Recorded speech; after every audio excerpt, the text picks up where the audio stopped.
Pharmacist YouTube वाहिनीवर तुमचं पुन्हा एकदा स्वागत। आजच्या या व्हिडिओमध्ये आपण कॉम्बिफ्लेम या टॅब्लेट्स विषयी सविस्तर माहिती घेणार आहोत। तर हे कॉम्बिफ्लेम जे औषध आहे ते एक वेदनाशामक औषध आहे। यामध्ये आयबुप्रोफेन आणि पॅरासिटामॉल असे दोन कंटेंट आहे। हे NSAID आहे, अर्थात non steroidal anti inflammatory drug आहे। तर हे औषध कोणकोणत्या परिस्थितीमध्ये वापरलं जातं त्याची आपण माहिती घेणार आहोत। पण तत्पूर्वी एक महत्त्वाची माहिती, हे शेड्यूल Hचं ड्रग आहे, प्रिस्क्रिप्शन ड्रग आहे। हे औषध तुम्ही डॉक्टरांच्या चिठ्ठीशिवाय औषध योजनेशिवाय खरेदी करू शकत नाही। डॉक्टरांच्या सल्ल्याशिवाय या औषधाचा वापर धोकादायक ठरू शकतो। तर कोणकोणत्या परिस्थितीमध्ये हे औषध वापरलं जातं ते पाहूया। हे वेदनाशामक औषध आहे। डोकेदुखी, दाढदुखी तसेच गाऊट अर्थात सांधिवातामुळे जो त्रास होतो त्याच्यासाठी हे औषध वापरलं जातं। त्याचसोबत महिलांना मासिक पाळीमध्ये किंवा मासिक पाळीनंतर जो त्रास होतो, वेदना होतात, त्याच्यासाठी सुद्धा हे औषध वापरलं जातं। अशा परिस्थितीमध्ये हे औषध वापरलं जातं। तर हे औषध वापरताना काय काळजी घ्यायची ते आपण पाहूया।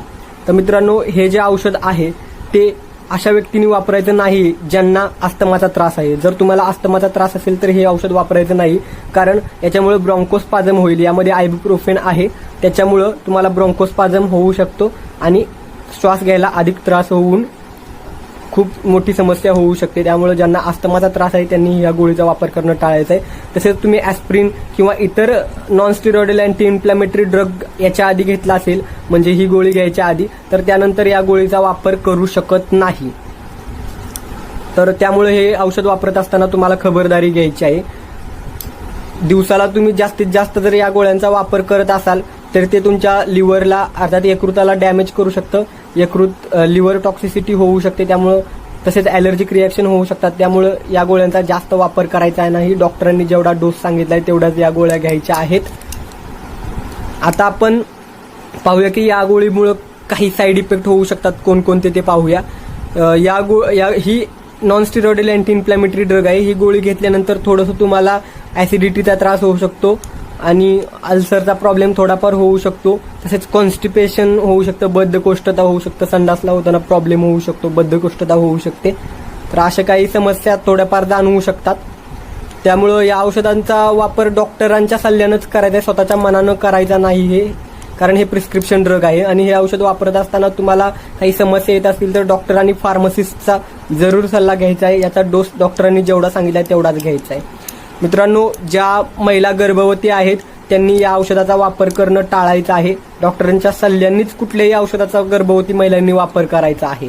त्यामुळे गर्भवती महिलांनी या औषधाचा वापर करण्यापूर्वी डॉक्टरांचा सल्ला जरूर घ्यायचा आहे। तर हे जे कॉम्बिफ्लेम आहे ते तुम्हाला हे कॉम्बिफ्लेम औषध तुम्हाला 34.62 रुपये म्हणजे 35 रुपयांपर्यंत साधारणपणे मिळू शकतात या गोळ्या। तर 20 टॅब्लेट्सचं हे जे आहे ते तुम्हाला 34 रुपयांपर्यंत, 34-35 रुपयांपर्यंत मिळू शकतं। हे प्रिस्क्रिप्शन ड्रग आहे। डॉक्टरांच्या चिठ्ठीशिवाय, औषध योजनेशिवाय हे तुम्ही औषध वापरू शकत नाही। आणि सगळ्यात महत्त्वाचं, तुम्हाला अस्थमाचा प्रॉब्लेम असेल तर या औषधाचा तुम्ही वापर करायचा नाही। हे औषध वापरण्यापूर्वी जर तुम्ही इतर कुठली वेदनाशामक औषधं तसेच ॲस्प्रिन वगैरे घेतला असेल तर या गोळीचा वापर करणं टाळायचं आहे। ही माहिती मित्रांनो कशी वाटली ते कमेंटद्वारे कळवा। आणखीन कोणकोणत्या औषधाविषयी तुम्हाला माहिती हवी असेल तेही कमेंटद्वारे कळवा। आणि हा व्हिडिओ मित्र, नातेवाईक यांच्यासह शेअर करा। व्हिडिओ शेवटपर्यंत पाहिला त्याबद्दल धन्यवाद। आणि चॅनलवर नवीन